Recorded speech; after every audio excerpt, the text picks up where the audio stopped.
Buenas tardes a todos. Bienvenidos a esta sesión de la tarde del Foro Clínico VIH 2020 en Argentina. Soy Mario Schechter y tengo el honor de presidir esta sesión. Estoy hablando en inglés porque es lo que me pidieron. De lo contrario, hablaría en un mal español, de hecho en portuñol. Como ustedes saben, este programa fue organizado por un grupo de personas, un comité organizador con 3 presidentes, Jonathan Shapiro, Pedro Kahn y yo. Ya tuvieron lugar las primeras 2 sesiones, hoy en la mañana y en la tarde, y ahora estamos iniciando la tercera sesión. Por favor, envíen sus preguntas durante la sesión y vamos a hacer todo lo posible por responderlas en la mesa redonda que tendrá lugar después de las 3 presentaciones. Este es el cuerpo de profesores. Ya escucharon a la mayoría de ellos durante las primeras 2 sesiones y ahora escucharán a los 3 oradores que voy a presentar para la tercera sesión. Esta reunión es posible gracias a una generosa beca de VIV Healthcare. Es muy importante destacar que VIV Healthcare no participó de ninguna manera ni en el desarrollo de los contenidos ni en la selección de los disertantes para esta actividad. La selección de los conferencistas y los contenidos es responsabilidad de Virology Education y de los organizadores.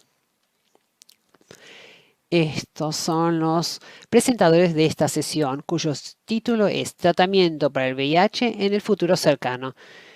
Y los conferencistas serán los doctores Landovich, Swed y Branson.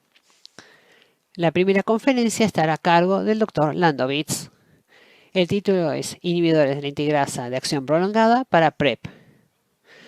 Todos conocemos muy bien al doctor Landovich, es un investigador, es profesor en UCLA, trabajó en Vietnam y lo conocemos muy bien por su trabajo trascendental en el estudio HPTN083 que cambió el panorama del tratamiento del VIH para el futuro cercano. Doctor Landovich, le doy la palabra.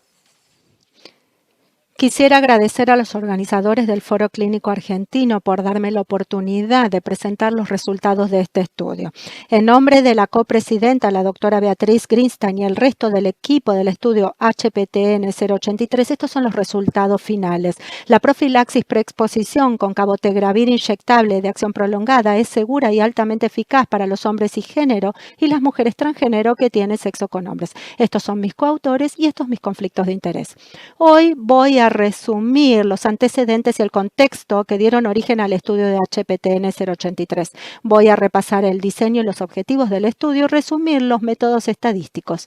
Luego voy a presentar los datos de la población para este estudio, los resultados de la incidencia global de VIH y para cada rama del estudio la seguridad de ambos productos, los detalles de los eventos de adquisición de VIH y algunos datos de interés como las tasas de enfermedad de transmisión sexual y los cambios de peso. Hay algunos análisis clínicos que están en marcha y los voy a revisar y contextualizar y concluiré con algunos comentarios y observaciones. Es bien sabido que las preparaciones de tenofovir en combinación con emtricitabina son productos muy eficaces para la prevención de VIH en distintas poblaciones y contextos. Con una serie de ensayos clínicos realizados en condiciones rigurosas, se ha demostrado altos niveles de protección contra la infección por VIH cuando se utiliza en el contexto de fidelidad y cierto margen de incumplimiento de protección rectal, pero un estricto cumplimiento de la protección vaginal. A pesar de estos éxitos a nivel clínico, los beneficios en términos de salud pública de PrEP no se han concretado. Hay poblaciones jóvenes, latinas y afroamericanas, de hombres gay y personas transgénero que continúan estando desproporcionadamente afectados por VIH y hay baja adopción y persistencia en los regímenes de PrEP.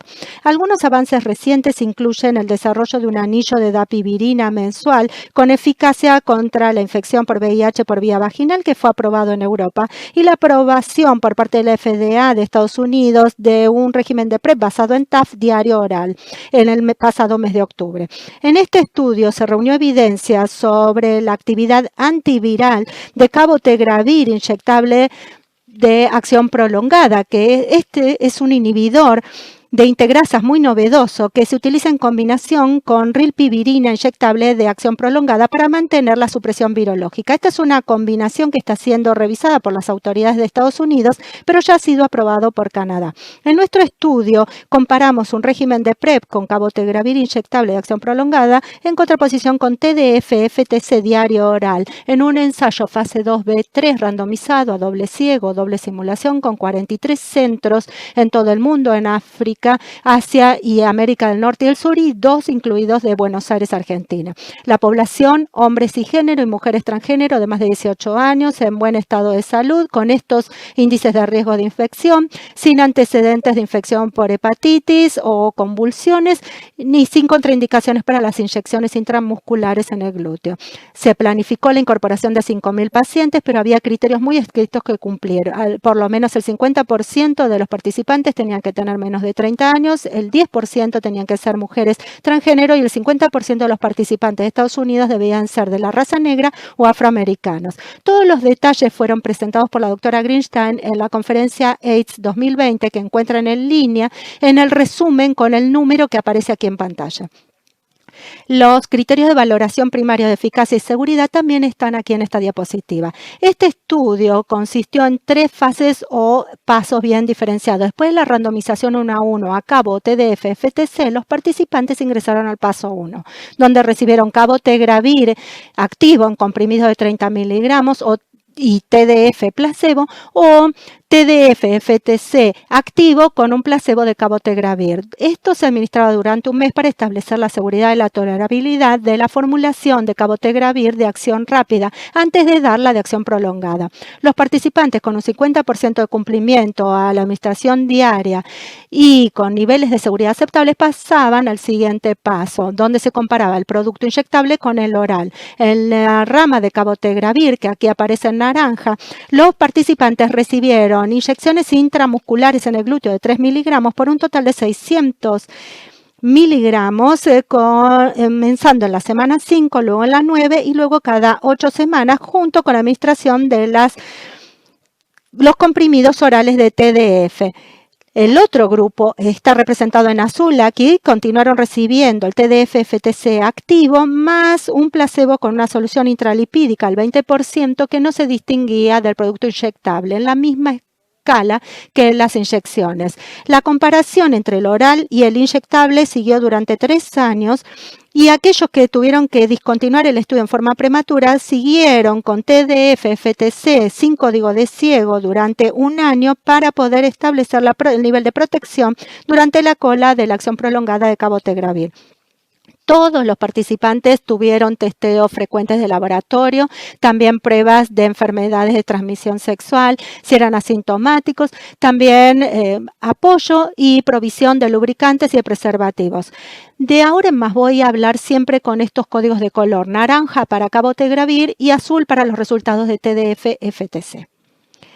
El estudio estuvo diseñado como un estudio de no inferioridad con un margen de no inferioridad de 1,23. La hipótesis alternativa del hazard ratio entre los dos agentes era de 0,75, con la intención de incorporar a una población con una incidencia de base de VIH de 4,5% por 100 años persona, con un cumplimiento anticipado de TDF-FTC según la detección plasmática de tenofovir de 57%. Se planificó el estudio para 172 eventos de infecciones de VIH con análisis interinos preespecificados al 25, 50 y 75% de cumplimiento de los criterios de valoración, con criterios muy estrictos para suspender el estudio en forma temprana. El estudio se inició en diciembre del 2016 con análisis realizados en determinados intervalos por la Junta de Monitoreo de Seguridad Farmacológica. Después del análisis interino del 14 de mayo del 2020, la Junta determinó que era bueno detener el código de ciego porque ya se había demostrado los altos niveles de eficacia de cabotegravir en contraposición con TDF-FTC. Recomendaron difundir públicamente los resultados y que a los pacientes se les ofreciera cabotegravir tan pronto como tuvieran suministro en los centros para hacerlo. En el momento de que se detuvo el código de ciego, había 4.570 participantes incorporados y randomizados. La cohorte con intención de tratar excluyó a 4 personas que no cumplieron con los criterios de inclusión y exclusión y por lo tanto el número era de 4.566. Para la cohorte de eficacia estaba preespecificado que habría 5 exclusiones porque ya estaban infectados por VIH y otros 71 participantes no tuvieron visitas de seguimiento en el que se pudiera determinar el estado de VIH. La retención en términos generales fue del 90% a los 6 meses y bajó al 75% a los 24 meses. La población del estudio está descrita aquí. En términos generales había buen equilibrio entre las dos ramas de tratamiento. Vemos que 567 personas o 12,4% de toda la población correspondía a mujeres transgénero y 2/3 tenían menos de 30 años con una mediana edad de 26. También está representada aquí la distribución regional. Aproximadamente el 50% de los participantes de Estados Unidos se autoidentificaban como de raza negra o afroamericano, según lo que establecía el protocolo. Estos son los estudios principales.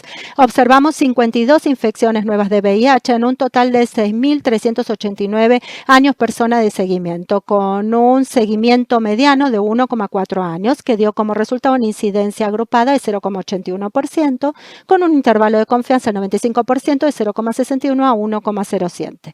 A la izquierda vemos que en el brazo de Cabo tuvimos 13 casos nuevos de VIH entre 3.202 años persona de seguimiento con una tasa de incidencia de 0,41%.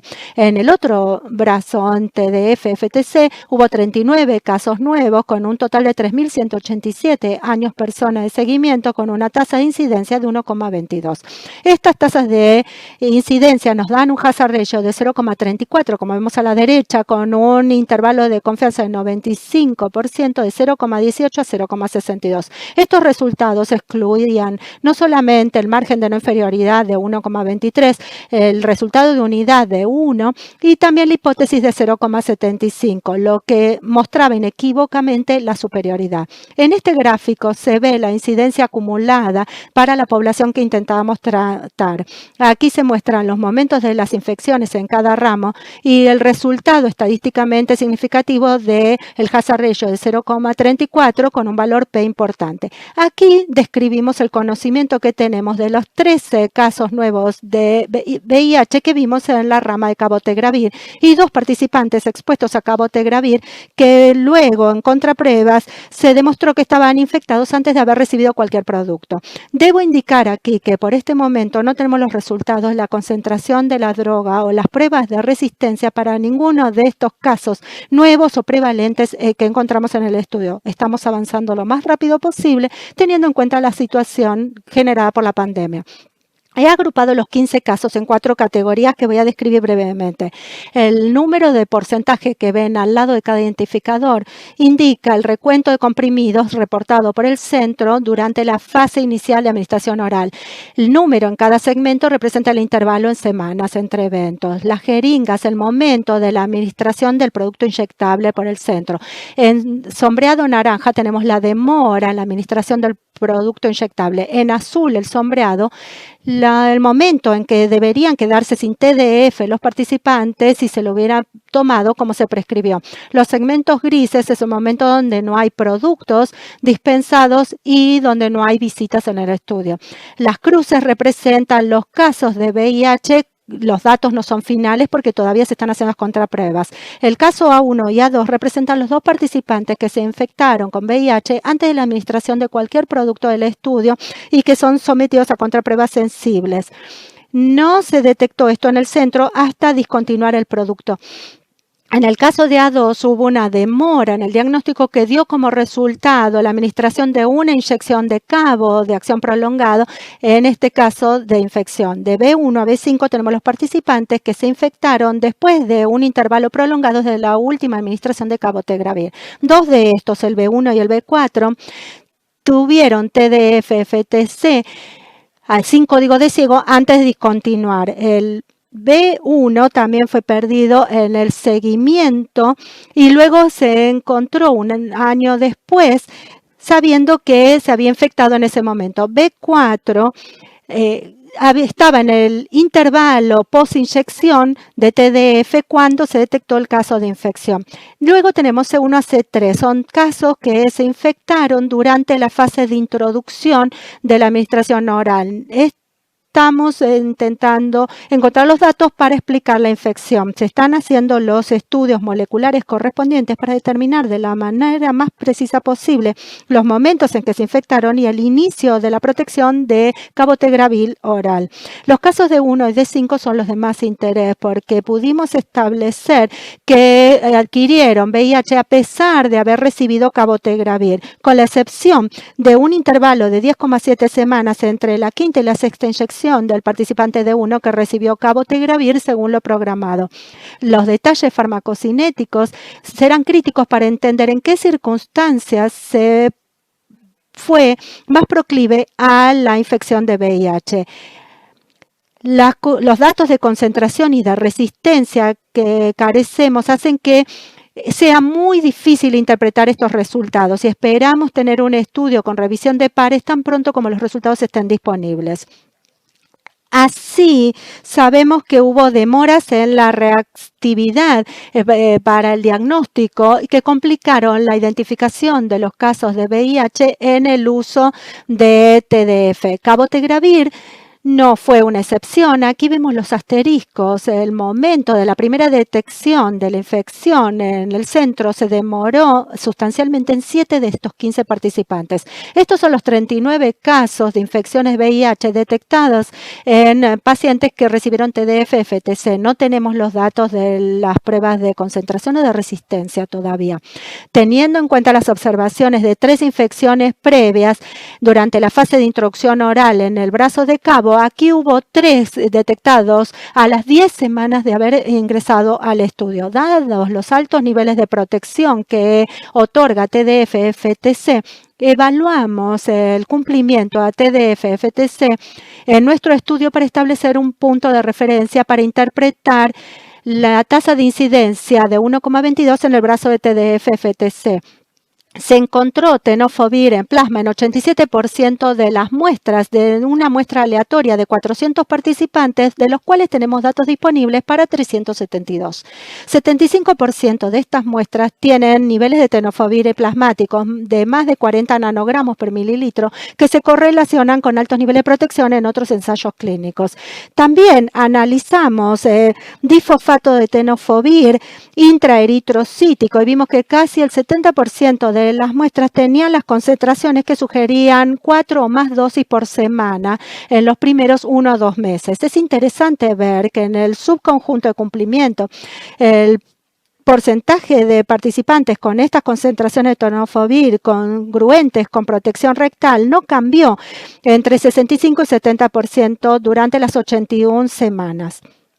Ahora voy a pasar a los eventos adversos. La mayor parte de los participantes en el brazo de cabo tuvieron reacciones en el sitio de la inyección en contraposición con los que recibieron las inyecciones de placebo. La mayoría de las reacciones eran leves a moderadas y parecían reducirse con el tiempo cuando se repetían las inyecciones. Proporciones pequeñas de las reacciones eran severas o grado 3 y hay 47 participantes, 2,2% de los participantes de cabo que recibieron por lo menos una inyección, tuvieron que dejar el producto inyectable en forma permanente por los eventos adversos relacionados con la inyección. La gravedad de estas reacciones se asoció con las posibilidades de la discontinuación permanente del producto. 60% correspondían a dolor y 24% a dolor a la palpación, y todas estas reacciones comenzaban un día después de la inyección y duraban 3 días. Aquí tenemos los resultados generales. Los eventos adversos grado 2 fueron experimentados por el 92% de los participantes sin diferencia entre las dos ramas. Hay algunas categorías importantes que destacar y se ven aquí en esta diapositiva. Una mayor frecuencia de la reducción del clearance de creatinina, sobre todo en los pacientes tratados con cabotegravir. También en este grupo, más casos de nasofaringitis, aumento de glucosa en sangre con ayuno y sin ayuno y pirexia. La mayor parte de los casos de pirexia ocurrían en un plazo de 7 días de aplicada la inyección de cabotegravir. Aquí tenemos los eventos grado 3 y no hay diferencias entre las dos ramas. Eventos adversos serios que es obligatorio informar. fueron muy inusuales y no hubo diferencia entre los dos grupos.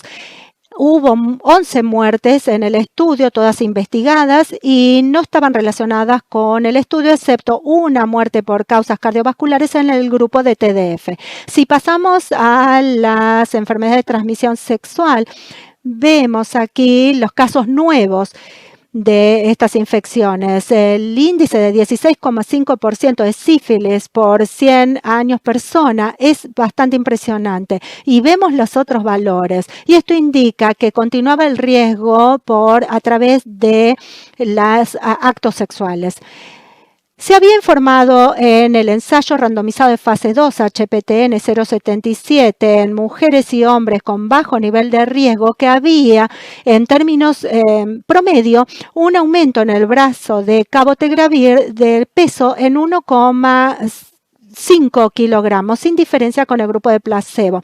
En nuestro estudio observamos un aumento de peso de 1,3 kilos anualizado desde el punto de inicio en los participantes tratados con cabo y un aumento mucho menor de 0,31 en la rama de TDF. Es interesante observar que si desagregamos las primeras 40 semanas de otros momentos, vemos una diferencia estadísticamente significativa en las primeras 40 semanas que luego se evaporan. Las primeras 40 semanas, al igual que en el 0,77, vemos un aumento de peso anualizado en cabo de 1,5 kilos y una pérdida de peso de 0,5 kilos en TDF-FTC en valores anualizados, una diferencia estadísticamente significativa, pero de la semana 40 a la 105 vemos un aumento similar en ambas ramas de 1,07 y 1,06 respectivamente, lo que sugiere un año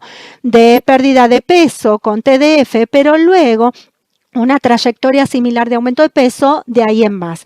Hay trabajo que está en curso para determinar las concentraciones de la droga en cada agente de PrEP en el momento de la detección de la infección y los perfiles de resistencia de los casos nuevos de VIH. Todo esto será importante para establecer cómo se mantiene la supresión virológica. Estas son nuestras conclusiones. Ambos agentes fueron altamente eficaces para la prevención de VIH. Un régimen de PrEP que contiene cabotegravir de acción prolongada fue superior al régimen diario oral de TDF-FTC con un 66% de reducción en los riesgos de infección por VIH en aquellos que recibieron cabo en comparación con TDF-FTC. CAB fue bien tolerado, de hecho ambos fueron bien tolerados. Las concentraciones de la droga y los perfiles de resistencia detallados serán necesarios para contextualizar y entender completamente estos resultados. El cabo es el primer agente inyectable de acción prolongada que demuestra una eficacia en la prevención de VIH en hombres y género, mujeres transgénero, y esperamos los resultados de un estudio relacionado del HPTN 084 que compara cabo con TDF-FTC para mujeres y género en el África subsahariana. Como ustedes sabrán, para hacer un estudio tan grande no se necesita solamente una aldea, sino toda una ciudad. Quiero reconocer a todos los que nos ayudaron, el patrocinador, la división del NIH, a toda la red HPTN, a todos los socios del lado farmacéutico, VIV y Gilead Sciences, todos en la red, el Centro de Operaciones y Liderazgo, los gerentes de los ensayos clínicos, de los centros, el centro de laboratorio, el centro de estadísticas, de datos, los educadores, los miembros de cabo, los reclutadores, todos los participantes de los centros, los colegas de VIV y Gilead,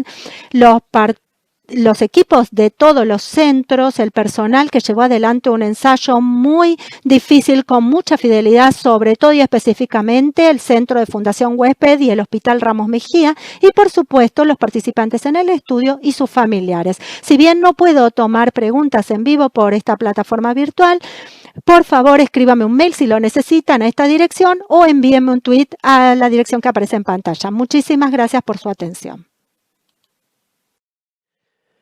Gracias, doctor Landowitz. Como siempre, una excelente presentación. Usted es uno de los mejores oradores que conozco. El próximo presentador será el doctor Omar Sued, una persona que todos conocemos y no necesita presentación frente a esta audiencia. Omar fue elegido presidente de la SADI para el periodo 2020-2021 y nos representa a todos los latinoamericanos en la IAS. Además, es el director de investigaciones en Fundación Huésped. El título de su conferencia es Actualización sobre PrEP en los países de América Latina. Omar, le doy la palabra. Bueno, ¿qué tal? Buenas tardes, muchas gracias Mauro, un placer estar aquí con ustedes hoy para hacer una pequeña revisión de cuál es la situación de la PrEP en Latinoamérica. Como saben, la expansión de la PrEP continúa siendo relativamente lenta a nivel mundial. Es cierto que hemos iniciado aproximadamente 200.000 nuevas personas en el último año, pero sin embargo estos números caen muy por debajo de la cantidad de personas que están en riesgo. Como ven en este slide, podemos notar que solamente en Sudamérica hay 4 países que tienen programas implementados de PrEP desde el punto de vista de intervención de salud pública. A pesar de todos los esfuerzos que viene haciendo la Organización Panamericana de la Salud y que podemos ver en esta pantalla. Es cierto también que podemos ver algunos avances. Vemos cómo comparado con el año 2017, la cantidad de países que ya han escrito alguna guía de PrEP ha aumentado de 1 a 8, y la cantidad de países que está pensando implementar o escribir una política ha aumentado de 4 a 14. Pero a nivel global, a nivel regional, solamente hay 20.000 personas recibiendo PrEP de un total de 600 millones de personas que viven en Latinoamérica. Cuando uno revisa las guías de la región, ve que hay algunos elementos que están en todas las guías y otros que faltan. Por ejemplo, el diagnóstico de sífilis es muy común, es corriente, estamos viviendo una epidemia también de sífilis en la región y entonces es la verdad que bienvenido que se haya incluido en todas las guías de PrEP. Por otro lado, vemos con preocupación que solamente un 27% de las guías incluyen la posibilidad que un adolescente menor de 18 años pueda recibirlo. Del resto de los componentes de las guías es variable. Vemos que el 73% de las guías utilizan el uso de la PEP como un puente hacia ofrecer PrEP, que solamente un 53% recomienda el PrEP a demanda como una alternativa al PrEP diario, que solamente el 47% utiliza 3TC. Esto es muy importante en la región porque tenofovir 3TC, debido a la posibilidad de tener genéricos, es mucho más barato que tenofovir entricitabina. Y solamente el 40% recomienda la realización de pruebas de screening de clamidia y de gonococo, y eso fundamentalmente por la dificultad de tener acceso a métodos moleculares de diagnóstico para estas enfermedades. La demografía de la gente que está recibiendo PrEP en la región este gráfico de OPS representa el 92% de las personas recibiéndolo aproximadamente. La gran mayoría son hombres, la gran mayoría de estos hombres son hombres que tienen sexo con hombres. Hay muy poca participación de mujeres, hay un 5% de mujeres transgéneros y el segmento de edad que más está beneficiando de acceder al PrEP en este momento son los adultos jóvenes de 25 a 49 años. Pero lo que llama la atención y preocupa es que la gran mayoría de la PrEP se concentra solamente en 3 países, fundamentalmente en Brasil, donde ha sido uno de los pioneros en los programas de salud pública de SIDA y también de prevención, en este caso con la PrEP, y seguido de Perú y de México, pero que porque aparecen aquí justamente por la participación junto con Brasil en un proyecto muy grande que se está llevando a cabo en la región. Estamos hablando del proyecto IMPREV, es un proyecto financiado por UNITAID y que busca evaluar la seguridad y la adherencia y la retención de la PrEP en estos 3 países de la región. El objetivo está dirigido específicamente a hombres que tienen sexo con hombres y a mujeres transgénero. Se espera o se esperaba enrolar 7.500 personas y de hecho se han enrolado más personas que esta, 8.300. Se lleva a cabo en las clínicas y en los servicios de salud pública de Brasil, Perú y México. En este proyecto, que es muy novedoso, lo que se busca es indicar en forma inmediata la PrEP sin la necesidad de demorar o de realizar múltiples visitas de evaluación. Y por eso en la primera visita, en donde se aborda al participante, se hace una encuesta de riesgo para evaluar si es elegible para PrEP. Se le hace una prueba rápida de HIV, si es negativa se le saca sangre para creatinina, para hepatitis B, para hepatitis C, serología para sífilis y las pruebas de clamidia y de gonococo, y se inicia en esa misma visita la medicación dándole una provisión para 30 días y se lo cita al mes para entregarle los resultados.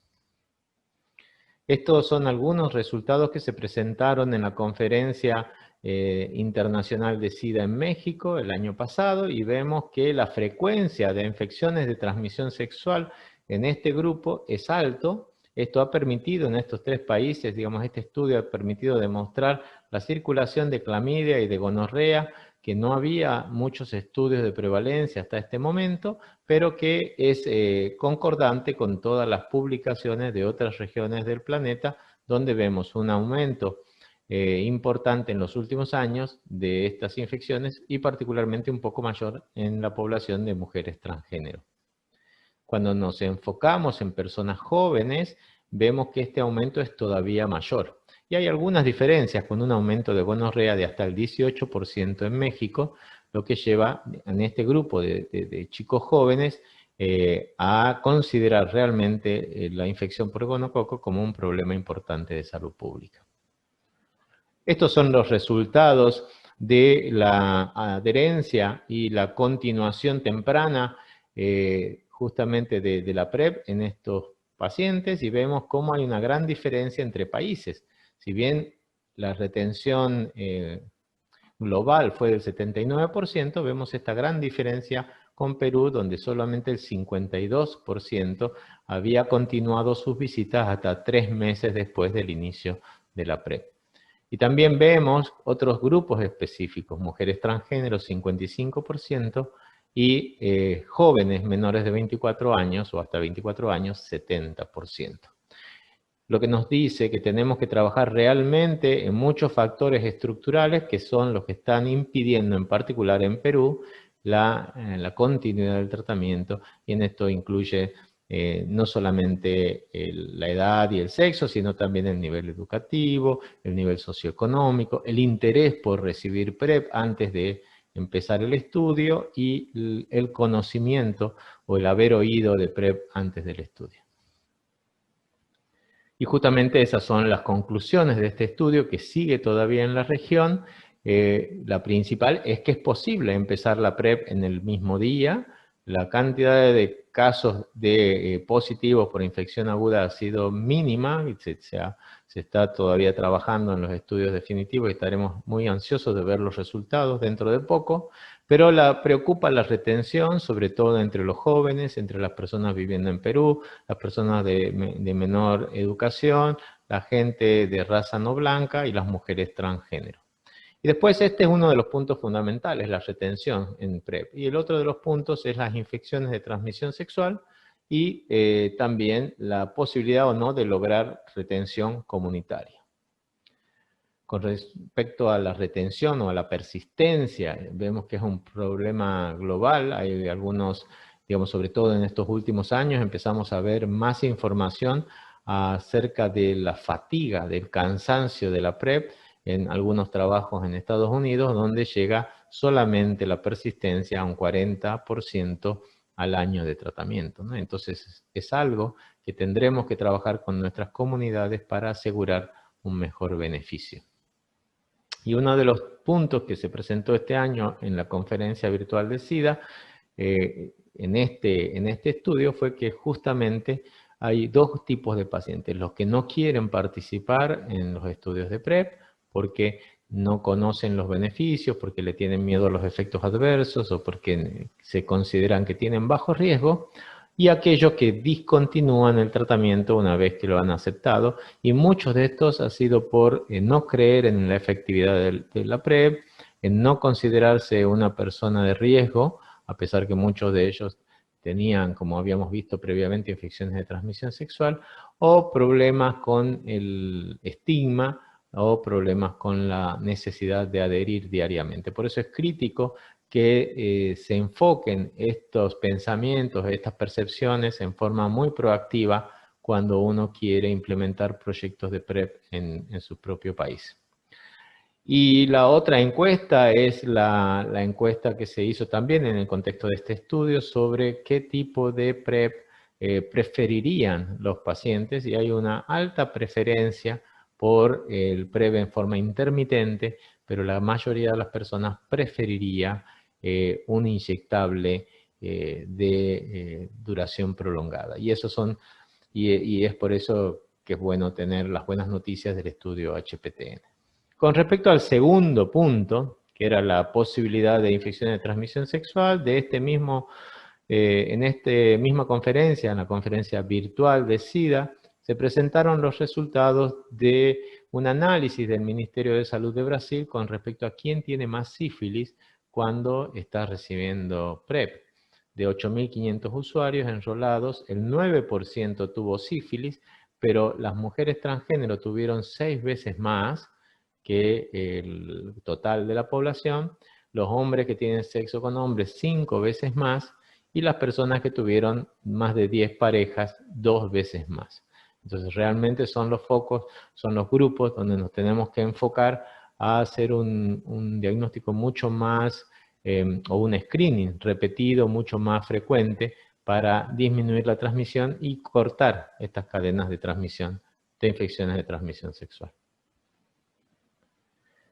La movilización, la creación de la demanda, el trabajo con las comunidades ha sido un beneficio secundario de este proyecto, pero también del proyecto HPTN y de muchos otros estudios que se están haciendo en este momento en Perú, en Brasil y en Argentina, que han permitido no solamente generar mayor comunicación, sino crear una cultura del trabajo conjunto, una cultura del involucramiento de las comunidades desde el mismo momento de la escritura de los proyectos o del sometimiento de los proyectos al comité de ética, hasta la mejor forma de comunicarlos, la mejor forma de establecer las prácticas de enrolamiento, las mejores experiencias en cómo mantener o retener a las personas en seguimiento, ¿no? Y abordando los miedos, abordando las dudas y siendo transparentes en la comunicación. Y esto son experiencias aprendidas gracias a estos grandes proyectos y que impactan directamente con la intención o con las ganas de recibir la PrEP, como vemos en este artículo donde el mayor factor fue justamente el haber tenido acceso a información a través de sus comunidades. Hay otras experiencias, obviamente, en Latinoamérica, pero no han tenido el impacto que han tenido estas experiencias. Podemos decir que básicamente, además del estudio INPREP, tenemos el estudio HPTN. El doctor Landowitz va a presentar aquí los resultados. 2.000 personas, 43% del total de personas del proyecto han estado en Latinoamérica, así que estamos muy orgullosos de haber podido participar.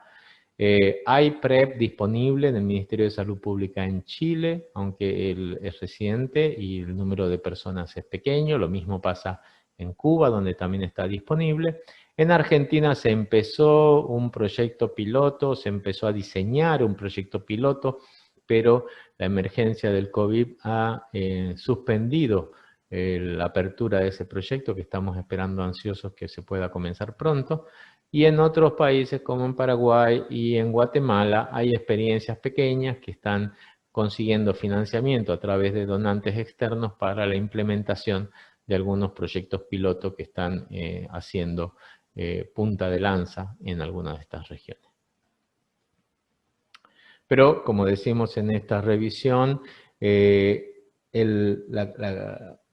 digamos, el aumento, la expansión de los proyectos de PrEP es inaceptablemente escaso en la región. Y por eso, para esta mayor implementación necesitamos realmente compromiso político, liderazgo de la sociedad civil, abogacía de la sociedad civil y también la colaboración de los científicos y de la comunidad académica para hacer de esto un tema importante, un tema que hay que seguir batallando para que se pueda implementar. El otro punto de la charla es qué pasa en COVID con la PrEP, y esto es una imagen del 56 Dean Street, que es una clínica de salud icónica de Londres, que tiene la mayor parte de los proyectos de PrEP en la ciudad, y vemos cómo cuando aparece la COVID-19, la prescripción de PrEP cae estrepitosamente y se mantuvo baja durante varias semanas, ¿sí? Eso ha encendido las alarmas, no solamente en la PrEP, sino también en la pandemia de HIV en general y también en malaria y en tuberculosis. Y este estudio y este modelo matemático propone o lamentablemente nos alerta que con la epidemia de la COVID-19 vamos a tener un aumento en los próximos 5 años de hasta 10% de muertes por HIV, 20% de muertes por tuberculosis y 36% de muertes por malaria, respectivamente, comparado como si no hubiéramos tenido esta lamentable pandemia. Por lo tanto, vamos a tener que buscar la forma de sostener estos programas y ser innovadores a la hora de sostener estos programas.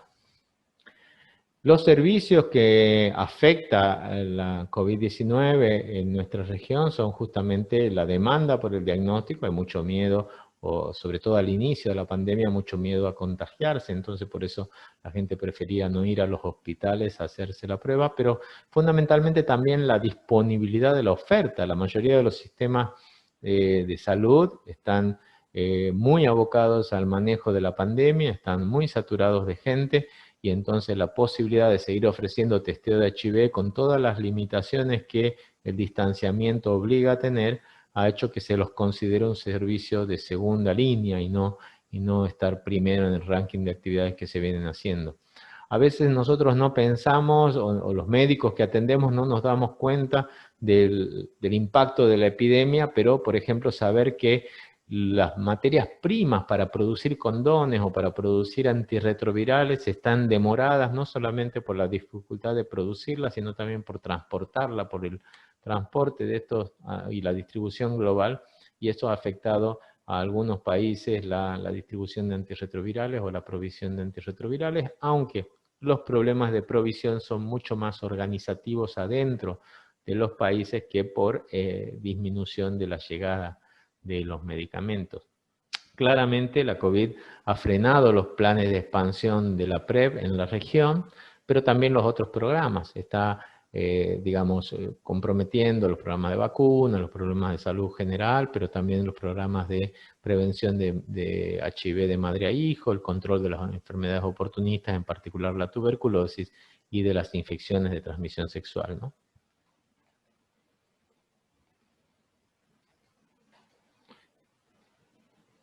Esta es una encuesta de la OPS que muestra que la gran mayoría de los países han tenido algún tipo de impacto en su provisión de servicios de HIV. Vemos cómo se han reducido más del 60% las actividades de diagnóstico de testeo, de distribución de preservativos, más de casi un 70% la reducción de servicios de PrEP, y la reducción también del 70% de los programas de testeo comunitario en las organizaciones de la sociedad civil. Y por eso tenemos que tratar de ser innovadores en esta respuesta. Por un lado, vamos a tener que intentar implementar, digamos, los programas o aprovechar esta COVID como una oportunidad para expandir los programas de autotesteo o autoprueba de VIH. En muchos de nuestros países todavía no es una estrategia que esté implementada, pero que tiene muchos beneficios. Y esto puede aprovecharse justamente para expandir las posibilidades de testeo con foco claro en las poblaciones vulnerables, en los pacientes que van a empezar la PrEP, en sus parejas y en sus compañeros, ¿no? Y vamos a tener que planificar un plan para ponernos al día una vez que la circulación se pueda empezar a normalizar, como para poder volver a recuperar toda esta cantidad de gente que se puede haber estado exponiendo en estos meses y que no ha tenido acceso al diagnóstico. Si no hacemos autoprueba, vamos a tener que implementar en nuestros centros de testeo el uso adecuado de las medidas de protección personal, priorizando justamente el testeo de las personas de alto riesgo y con procedimientos mucho más simples y con menos requerimientos, quizás el llenado de las encuestas previamente por teléfono o por métodos online para que la persona esté el menor tiempo posible en los centros. Esto también ayudaría a expandir el diagnóstico de infecciones, digamos, el autotest ayudaría a expandir el diagnóstico de infecciones oportunistas a domicilio. Contamos hoy con tiras reactivas para el diagnóstico de la sífilis que podrían realmente también hacerse como una autoprueba en la casa. Y para evitar la atención, digamos, o el seguimiento, muchas de estos diagnósticos podrían darse por telemedicina, con tratamiento sindromático, con tratamiento de la pareja, en caso de que las pruebas de infección de transmisión sexual sean positivas. Tenemos que hacer un esfuerzo para seguir distribuyendo condones y claramente la gente no está viniendo a buscarlo a los hospitales, por eso tenemos que buscar quién pueda hacer la distribución secundaria, ONGs o algún servicio que esté funcionando que pueda empezar a funcionar como distribuidor de condones y si no, las mismas farmacias privadas en concierto con la seguridad social o con la salud pública para poder asegurar llegada de preservativos a los individuos que pueden estar en riesgo.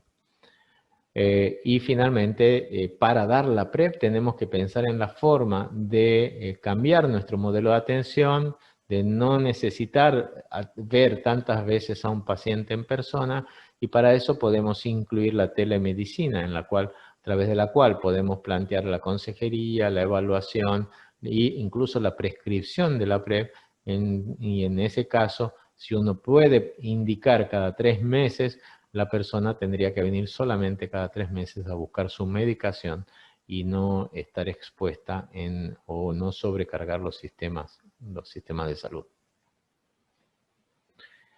La experiencia de telemedicina ya ha sido publicada en Brasil, donde a partir de la posibilidad de una autoprueba diagnóstica, la persona puede estar en contacto con el sistema de salud, puede ser evaluada, puede requerir la PrEP y puede buscar esa medicación para 3 meses y aprovechar esos puntos para las evaluaciones si es que fueran necesarias evaluaciones de laboratorio. Es una muy buena experiencia que tendríamos que intentar que se repliquen en varias de otras ciudades de la región. Y finalmente, para una nota de color, sabemos que estamos evaluando si algunos de los medicamentos que se usan para la PrEP tienen o no tienen un impacto en la mortalidad por COVID. Este es un estudio de 3,5 millones de personas en África, en Sudáfrica, en el sector público, y vemos cómo en esta experiencia las personas que estaban recibiendo tenofovir tenían un 60% menos de riesgo de fallecimiento que las personas HIV positivas que estaban recibiendo otros tratamientos antirretrovirales. A partir de esta experiencia y de otras, se crearon estos proyectos COVID-PrEP y EPICOS para evaluar el impacto de tenofovir y tenofovir alafenamida en la prevención de la COVID en personal de salud. En este otro estudio grande, 70.000 personas, cohortes de España, también vemos cómo los grupos que recibieron tenofovir, pero aquí no TAF, sino tenofovir, no se asoció a muerte en comparación con los otros grupos que estaban recibiendo otros esquemas. Todos estos estudios están plagados de confundidores, necesitamos estudios randomizados y por eso la importancia de que el personal de salud pueda participar en el estudio COVID-PrEP y EPICOS para identificar si estos medicamentos tienen o no algún valor en la respuesta a la COVID.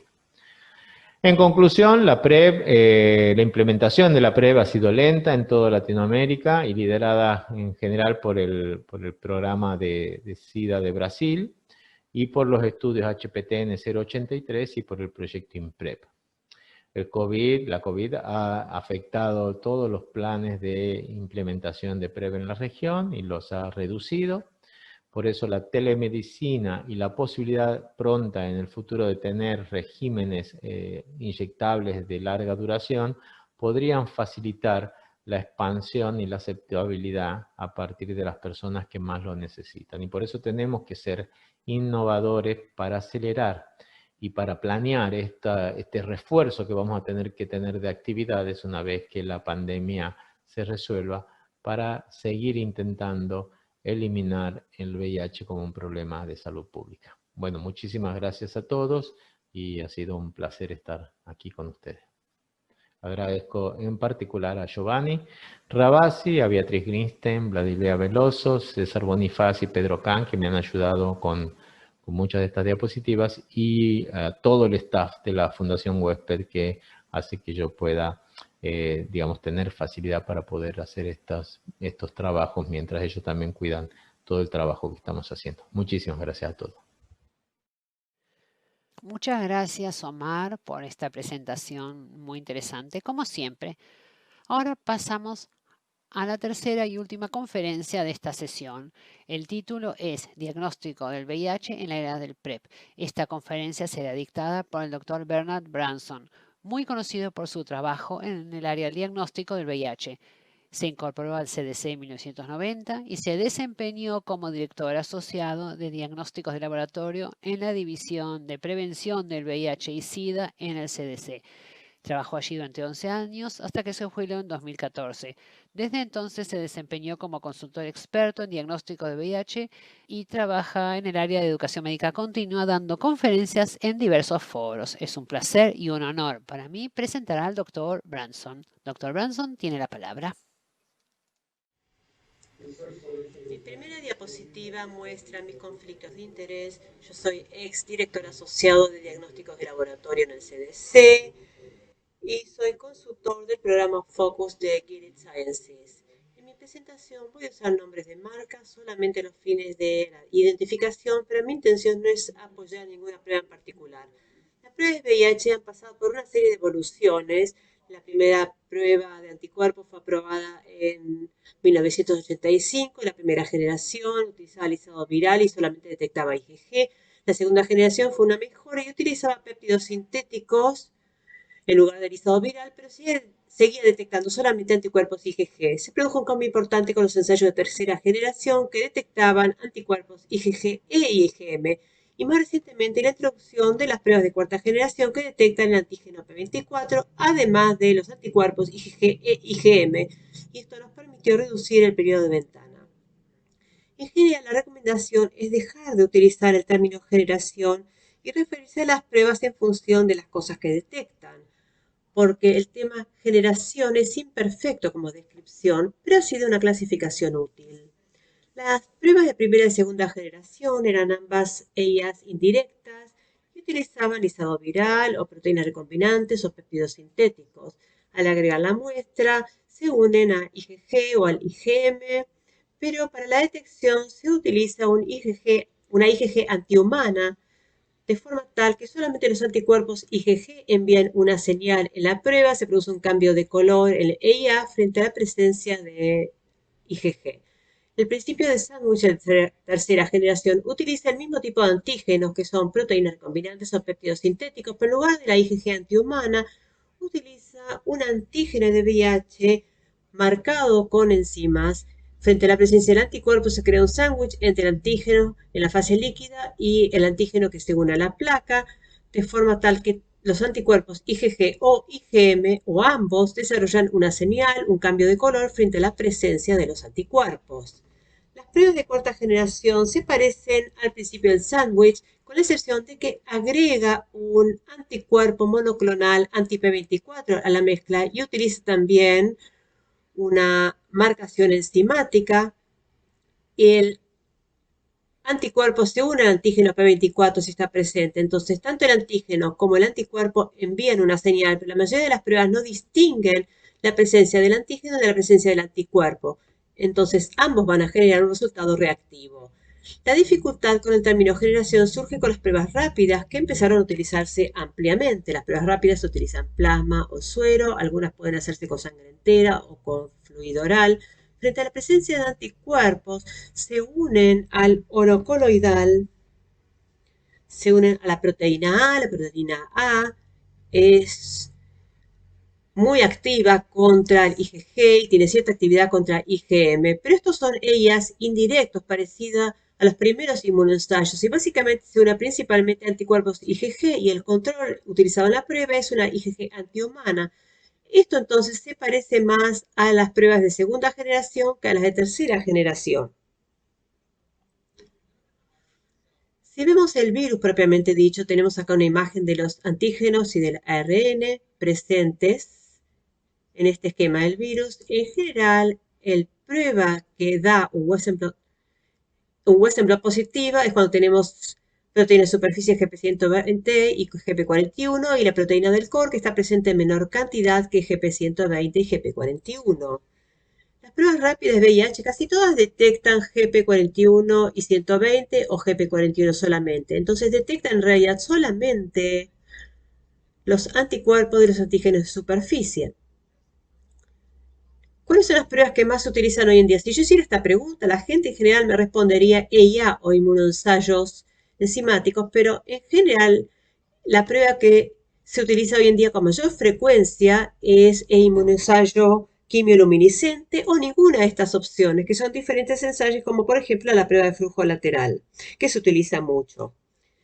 Si vemos cuáles son las pruebas, al menos las que están aprobadas por la FDA en Estados Unidos para el diagnóstico de VIH, vemos que hay una sola que sigue estando en el mercado y que es EIA, que es la de cuarta generación, el combo antígeno-anticuerpo, y las otras pruebas son inmunoensayos quimioluminiscentes o CIA. El inmunoensayo quimioluminiscente, por lo general, tiene partículas magnéticas que se unen al antígeno frente a la presencia de anticuerpos, o en el caso del P24 frente a la presencia del antígeno, se une a esas partículas magnéticas. Las partículas magnéticas luego se ven activadas por un éster fluorescente después de un paso de lavado en donde se quitan el exceso de partículas.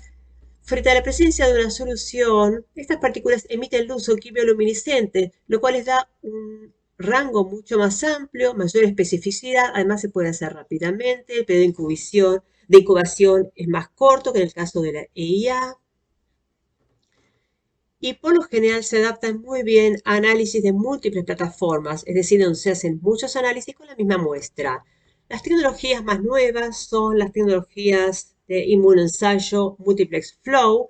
Este es el combo antígeno-anticuerpo aprobado en Estados Unidos en 2015. Utiliza microesferas conjugadas para HIV1 y también antígenos HIV2 y anticuerpos P24 y diferencia entre la actividad de antígenos o de anticuerpos HIV1 y también anticuerpos HIV2.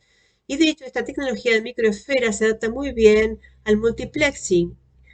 Originariamente, el fabricante trató de llamar a esto ensayo de quinta generación y esto es lo que llevó a que se dejara de utilizar el término generación completamente. Podríamos agregar también microesferas para anticuerpos de HCV o RPR o treponemalsífilis para hacer múltiples análisis con la misma muestra. Entonces, la nueva terminología que se ha adoptado en términos generales es pruebas de laboratorio o pruebas rápidas de uso único. Los antígenos utilizados por estas diferentes pruebas son los que figuran en esta diapositiva y pueden ver que las pruebas de tercera generación utilizan P24 o detectan P24, además de anticuerpos contra GP160, GP41, pero los de cuarta generación, como detectan el antígeno P24, no pueden evaluar anticuerpos contra P24. Entonces, el P24 se detecta, el anticuerpo hacia el P24 se detecta en las pruebas de tercera generación. Ahora, en las de cuarta generación, los de antígeno-anticuerpo, los antígenos utilizados son los mismos que los que se utilizan en las pruebas rápidas, GP41 y GP160 o GP120, son solamente anticuerpos hacia antígenos de superficie. En cuanto al marco de tiempo para el desarrollo de marcadores de laboratorio, acá tenemos un mapa con los días desde el momento de la infección. La infección se da en el punto 0, inicialmente hay un periodo de eclipse en donde no se detecta nada, ni virus, ni ARN. Al final de ese periodo ya se vuelve detectable el ARN plasmático en general a los 10 días desde el momento de la infección. Eso inicia un periodo de infección aguda en donde podemos detectar ya ARN y durante un periodo breve también el antígeno P24. Este estadio se lo denomina también FIBIC1. Y más adelante en mi presentación voy a hablar de los estadios FIBIC. El antígeno P24 aparece 2 semanas después del momento de la infección, se detecta un poco más tarde que el ARN y luego a medida que se desarrollan anticuerpos, el antígeno P24 se une al anticuerpo y el anticuerpo sigue siendo detectable, pero ya el antígeno no. La presencia de ARN y P24 marca el principio del estadio FIBIC2 y luego la presencia de anticuerpo, primero IgM y después IgG. Se produce entonces la detección del anticuerpo solo con P24, con o sin P24 más ARN. Es el periodo de infección reciente. Y después tenemos el estadio FIBIC3. Y al final del periodo de infección reciente, donde tenemos anticuerpo IgG detectable, ese es el estadio FIBIC4, que permanece durante un periodo prolongado. Después, cuando tenemos un Western blot positivo, acá tenemos anticuerpos para diferentes antígenos VIH. Esto marca el estadio FIBIC5, que está presente durante todo el transcurso de la infección por VIH. El estadio FIBIC6 es la infección tardía, cuando ya se desarrollaron anticuerpos en Western blot, algunos anticuerpos menos específicos, y eso también permanece durante todo el transcurso de la infección en la mayoría de las personas. En cuanto a la positividad de las pruebas en comparación con Western blot, lo que pudimos medir es en qué momento da positivo el ARN. Esta es la calidad óptima aprobado en Estados Unidos. También sabemos cuándo da positivo Western blot y luego podemos calcular la reactividad con respecto a cuándo dio positivo Western blot. Las pruebas rápidas aparecen en primer lugar, en general 4 semanas. Es decir, dan positivo más o menos al mismo tiempo que da positivo Western blot, 4 semanas después de que aparece el ARN. Las pruebas de tercera generación aparecen 2 semanas antes de que dé positivo Western blot. Las pruebas antígeno-anticuerpos con la detección de antígeno aparecen 3 semanas antes de que dé positivo Western blot. Pero la pregunta que nos planteamos es ¿cuál es el periodo de ventana? El momento desde la infección hasta el momento en que la prueba da positiva. Y esto varía con las diferentes pruebas, pero en general es necesario un cálculo para ver cuánto dura el periodo eclipse porque no sabemos en qué momento se infectaron las personas. Esto lo modelamos a través de diferentes periodos. Modelamos el periodo eclipse utilizando simulaciones Monte Carlo para ver cuál es el tiempo que pasó entre la adquisición de VIH y el momento de la reactividad de ARN. Y este modelado demostró sobre la base de ciertos experimentos observacionales que la media fue 13 días, la mediana fue 11,5 días. Si le agregamos eso al tiempo que tardaron las otras pruebas en dar positivo, pudimos estimar el periodo de ventana, tanto la mediana como el percentilo 99.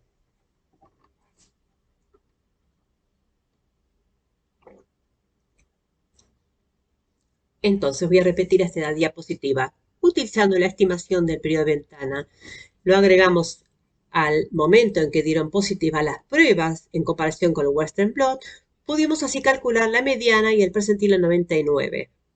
La mediana para la prueba de anticuerpo antígeno fue 17,8 días y el percentilo 99 fue 44 días. Y por supuesto, Western blot, el otro extremo con lisado viral, tiene una mediana de 36,5 días, que es casi un mes después del momento de la infección. La estimación para todas las otras pruebas, la prueba rápida de uso único y la prueba complementaria, al igual que Western blot, detecta solamente IgG, todas son parecidas en cuanto al momento de la detección. El percentilo 99, sin embargo, es útil porque nos sirve para responder la pregunta ¿cuándo puedo estar seguro?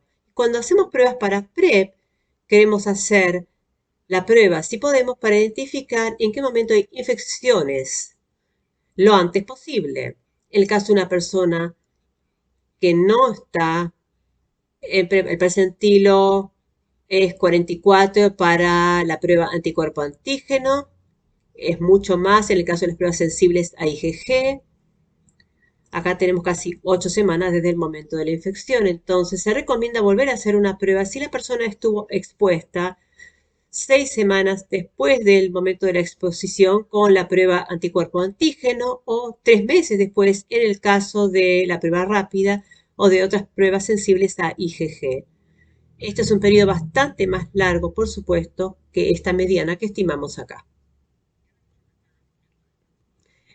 El tratamiento antirretroviral se está iniciando cada vez más tempranamente y el efecto de ese tratamiento es muy importante en cuanto a lo que podría significar para las personas que fueron tratadas durante la infección con PrEP. La infección aguda, lo que observamos es que hay una alta tasa de serología de VIH no reactiva en el caso de las personas que fueron tratadas durante el periodo en el que solo estaba presente ARN o P24. Esta es la respuesta que vimos antes, la respuesta de anticuerpos al VIH sin tratamiento.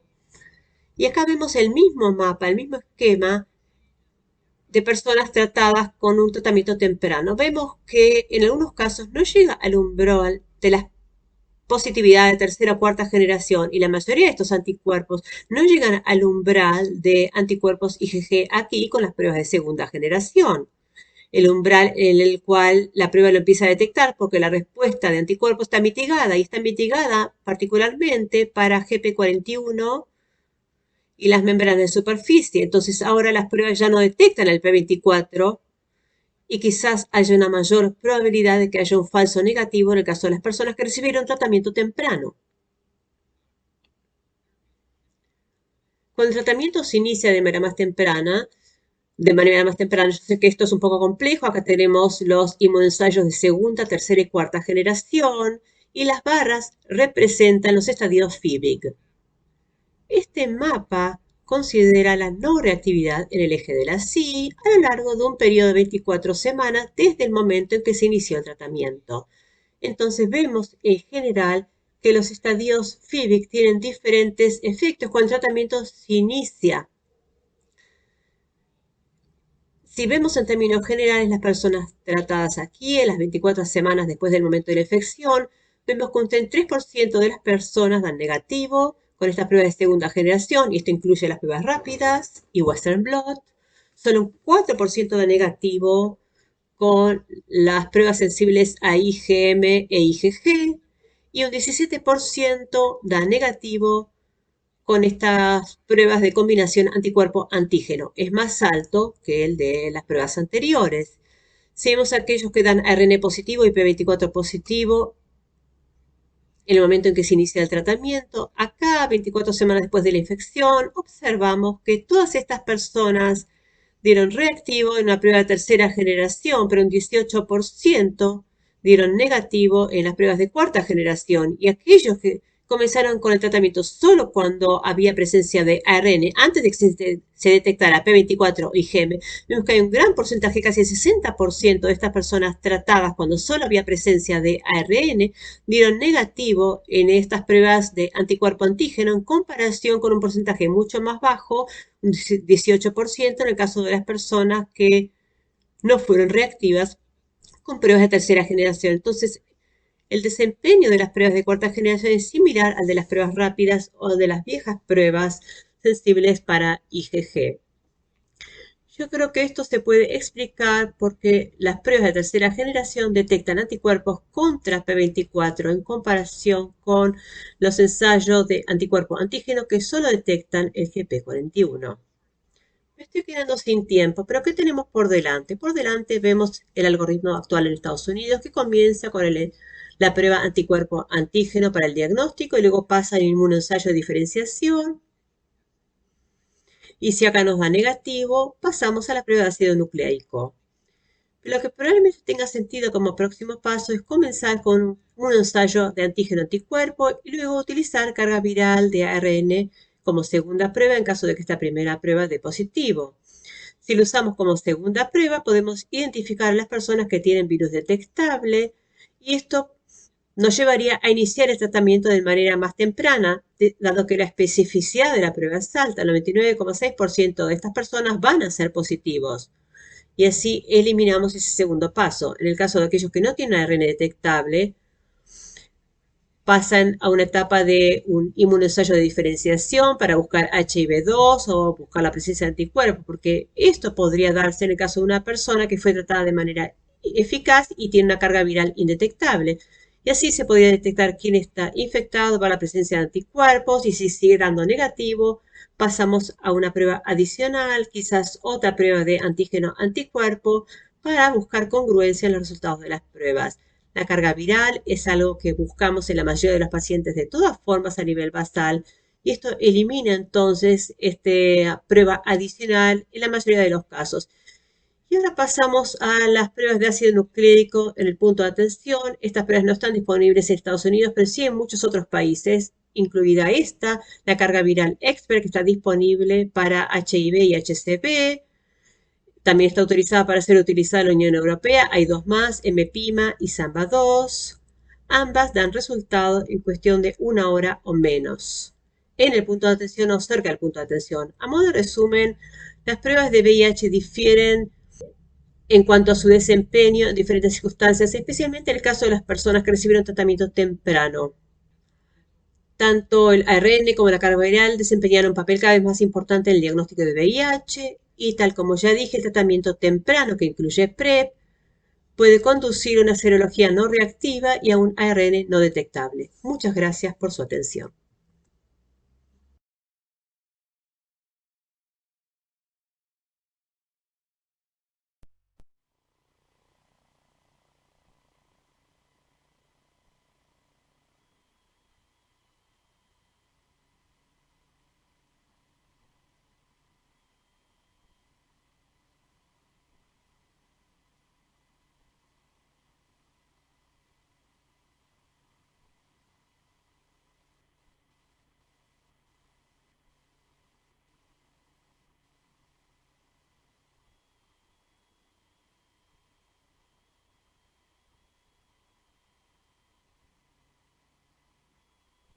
Un solo panel.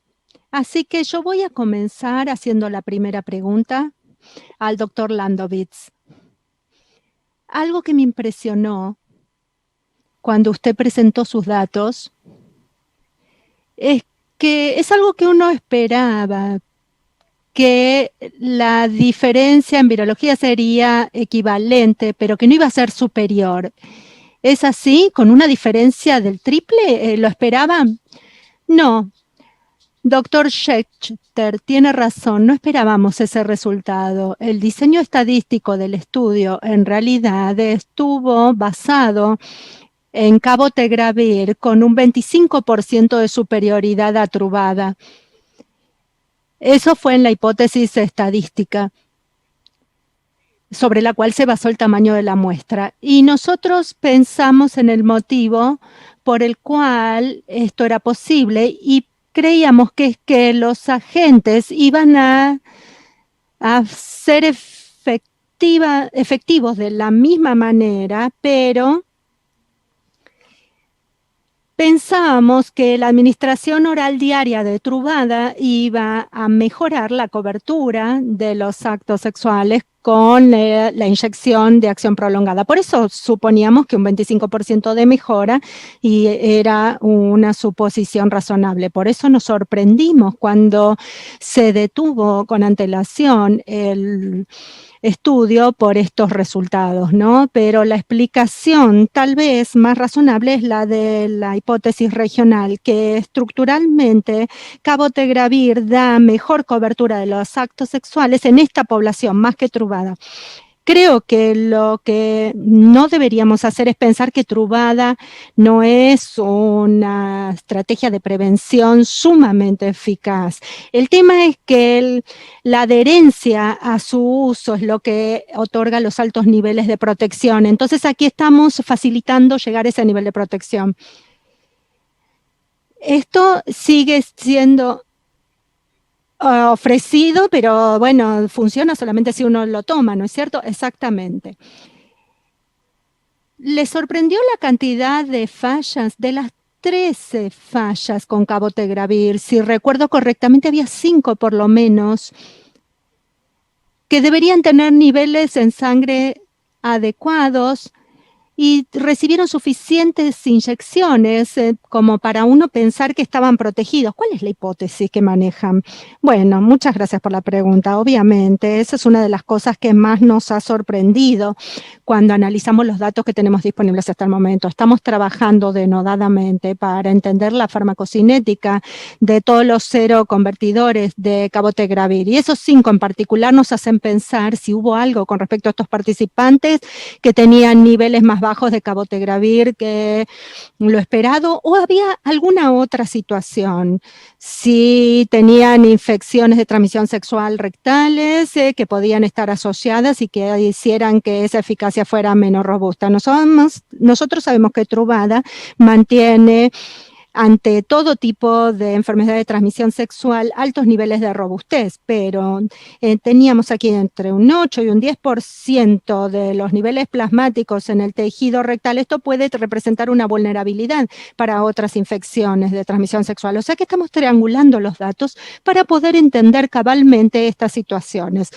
Personalmente, lo que me hace sentir mejor es que es un evento muy inusual, la falla, pero obviamente vamos a interrogar, vamos a analizar en detalle cada una de estas fallas porque queremos entenderlas mejores. ¿Tienen información de resistencia sobre esas personas que desarrollaron las infecciones? No. Todavía no.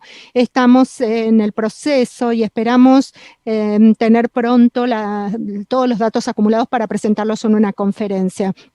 No esperaríamos que la resistencia a los inhibidores de la integrasa fuera transmitida, pero las consecuencias, en cierta forma, de fallar a este régimen con inhibidores de integrasa podrían tener implicancias con lo que se usa en primera línea y a nivel mundial, ¿no? Ya sea que la OMS recomiende esto como terapia de primera línea eficaz o necesitemos más datos para tener un régimen con supresión.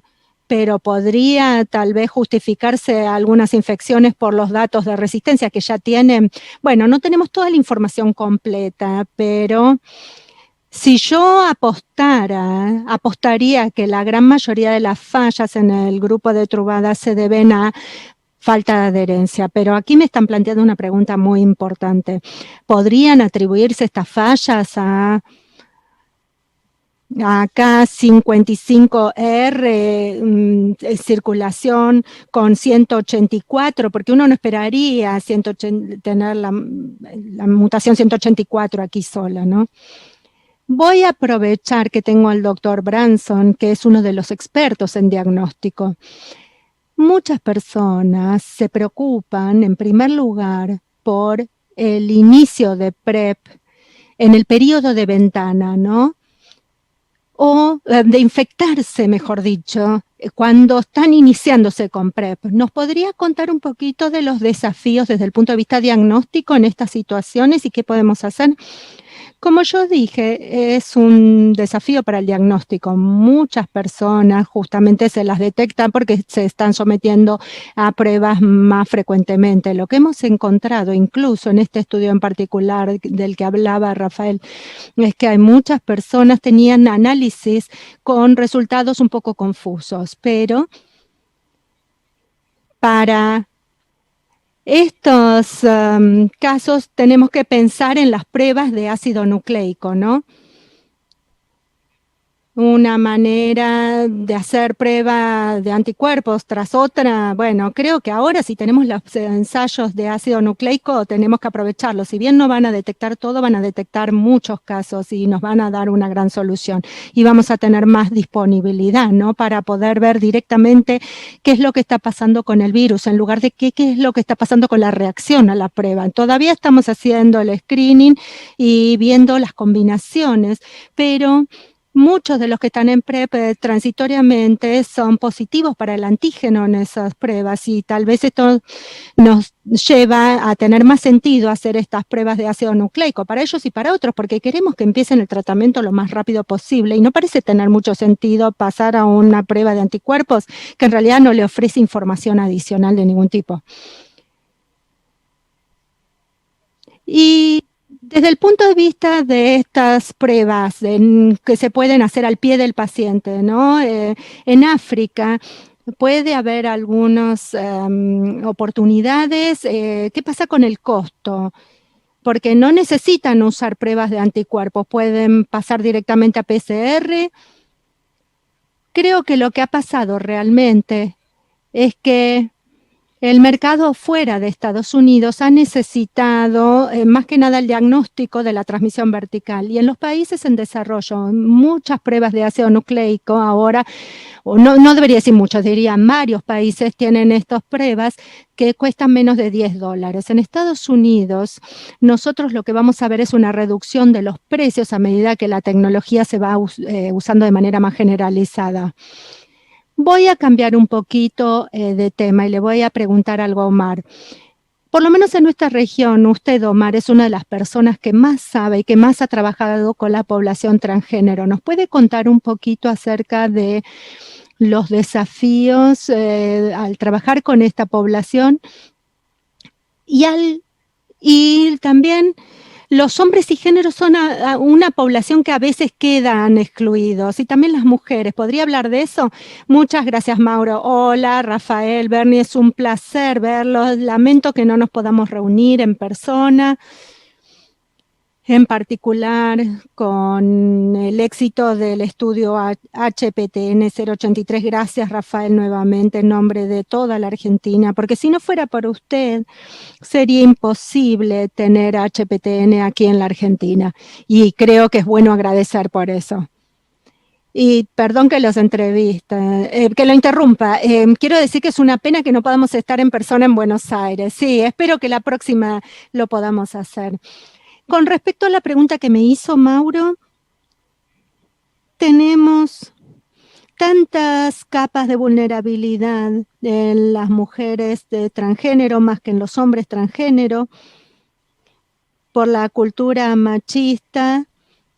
Quedan expulsadas de los hogares ya en una edad muy temprana, no les queda otra que volcarse a la actividad sexual, al trabajo sexual. Es diferente en Asia, pero por lo menos en América Latina, sobre todo en América del Sur, Perú, Argentina, se presenta una situación muy compleja con esta población y son las más expuestas a VIH, con más de 100 parejas todos los meses y sexo con falta de protección en más del 50% de los casos.